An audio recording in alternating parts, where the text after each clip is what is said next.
क्या आप जानते हैं कि घड़ी की सुई से लेकर एक गाड़ी के गियर तक, एक साइकिल के पहिए से लेकर जो विंड मिल्स होती है उनकी टरबाइन तक मैकेनिकल इंजीनियर ही बनाते हैं, डिज़ाइन करते हैं और देखरेख करते हैं। आप मैकेनिकल इंजीनियरिंग फील्ड में आते हैं तो आपको बहुत ज़्यादा स्कोप मिलता है अपने फ्यूचर को और ज़्यादा ब्राइट करने के लिए। इसमें आपको कई तरीके की डिग्रीज मिल जाती हैं, जैसे कि डिप्लोमा और बैचलर डिग्री। आगे जाकर आप इसमें मास्टर्स भी कर सकते हैं। आज के इस वीडियो में हम जानने वाले हैं कि आप किस तरीके से मैकेनिकल इंजीनियर बन सकते हैं। मैकेनिकल इंजीनियर बनने के लिए आपको कौन से कोर्स करने होंगे, कितना समय लगता है आपको, ऐसी बहुत सारी चीज़ें अबाउट मैकेनिकल इंजीनियरिंग। तो इस वीडियो को अंत तक ज़रूर देखिएगा। हेलो एंड वेलकम फ्रेंड्स, मेरा नाम है अनूप सिंह और आप देख रहे हैं आपका अपना YouTube channel. So let's get started. देखिए, अगर आप मैकेनिकल इंजीनियर बनना चाहते हैं तो इसमें आपको दो ऑप्शन मिलते हैं, जैसा कि हमने पहले बात किया। एक होता है डिप्लोमा और दूसरा होता है बैचलर डिग्री। अब डिप्लोमा के लिए आपको केवल हाई स्कूल पास होना जरूरी है, फिजिक्स केमिस्ट्री मैथ के साथ। और वहीं अगर आपको बैचलर डिग्री चाहिए तो उसके लिए आपको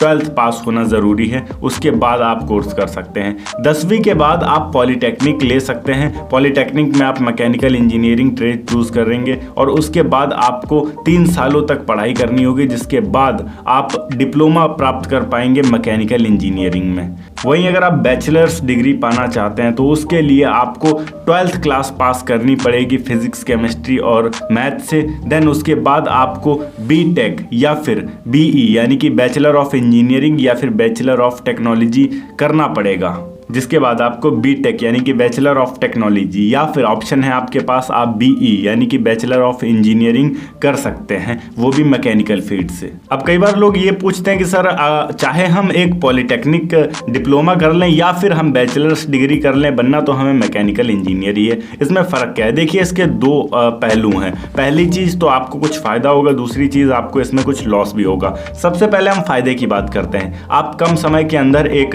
इंजीनियर बन जाएंगे, आपके पास डिप्लोमा डिग्री होगी, आप कम पैसों में इंजीनियर बन जाएंगे। एंड अगर आप इसके बाद बीटेक या फिर बीई करने जाते हैं यानी कि बैचलर ऑफ टेक्नोलॉजी या फिर बैचलर ऑफ इंजीनियरिंग करने जाते हैं मैकेनिकल फील्ड से ही, तो आपको केवल 3 साल करना पड़ेगा, जबकि अगर आप 12th के बाद करते हैं तो आपको 4 साल करना पड़ता है।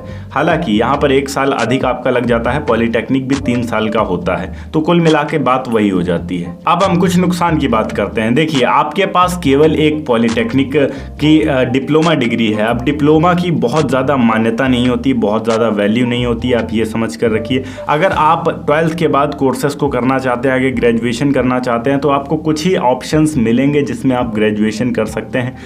हर ग्रेजुएशन कोर्स के लिए पॉलिटेक्निक पर्याप्त नहीं है, आपको 12th पास करना पड़ता है। हाँ, LLB जैसे कुछ ऐसे कोर्सेस हैं जिनको आप कर सकते हैं आफ्टर पॉलिटेक्निक। देन इसके अतिरिक्त अगर बात करें हम, अगर पॉलिटेक्निक करते हैं तो आप कोई भी ग्रेजुएशन लेवल के जॉब को प्राप्त नहीं कर सकते हैं। अगर आप किसी बड़ी कंपनी में गए, सपोज दैट टाटा में गए हैं या हायोंडई में गए हैं, तो वहाँ पर अगर रिक्वायरमेंट है कि हमें ग्रेजुएट लोग चाहिए, तो आपके पास अगर बीटेक है या बीई है तो आप आसानी से अप्लाई कर सकते हैं, क्योंकि वो एक ग्रेजुएशन डिग्री हो जाएगी।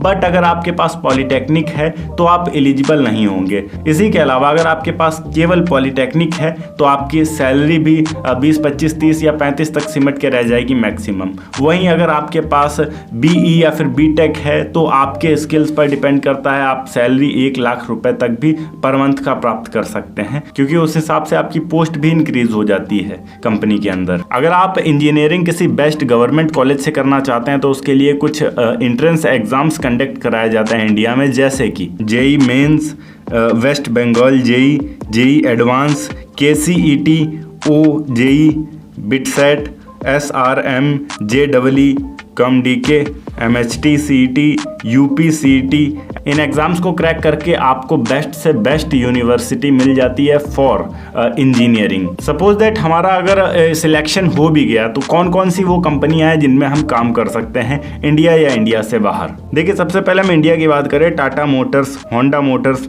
Hero MotoCorp, Bajaj auto, Bhabha atomic research centre, Leyland motors, Ford motor company, Kirloskar group, Godrej group, Larsen and टर्बो ग्रुप, थ्रीसेस ग्रुप, ऐसे ही बहुत सी मल्टीनेशनल कंपनीज इंडिया में मौजूद हैं जो आपको कैंपस से ही हायर कर लेंगी एक अच्छा एनुअल पैकेज के साथ।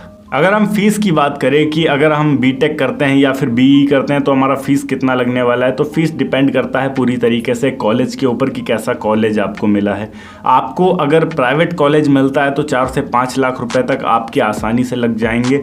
अगर गवर्नमेंट कॉलेज मिलता है तो यही आपका 30 से 40 हज़ार रुपये में भी कोर्स कंप्लीट हो जाएगा। तो वो पूरी तरीके से कॉलेज के ऊपर डिपेंड करता है। एंड जॉब के बाद अगर हम सैलरी की बात करें तो 30 से 40 हज़ार रुपये पर मंथ की स्टार्टिंग सैलरी आपको मिलती है और टाइम के साथ आपका प्रमोशन भी होता रहता है। और अगर आपकी स्किल्स अच्छी हैं तो आपकी सैलरी 1 लाख पर मंथ तक भी आसानी से जाती है इंडिया में। ओके गाइस, ये थी एक छोटी सी वीडियो की मैकेनिकल इंजीनियर आप किस तरीके से बन सकते हैं और मैकेनिकल इंजीनियरिंग के लिए क्या इंपॉर्टेंट है। अगर वीडियो अच्छी लगी हो तो वीडियो को लाइक करके चैनल को सब्सक्राइब जरूर कर दीजिएगा। मैं मिलता हूँ आपको नेक्स्ट वीडियो में एक नए टॉपिक के साथ। तब तक के लिए जय हिंद, वंदे मातरम।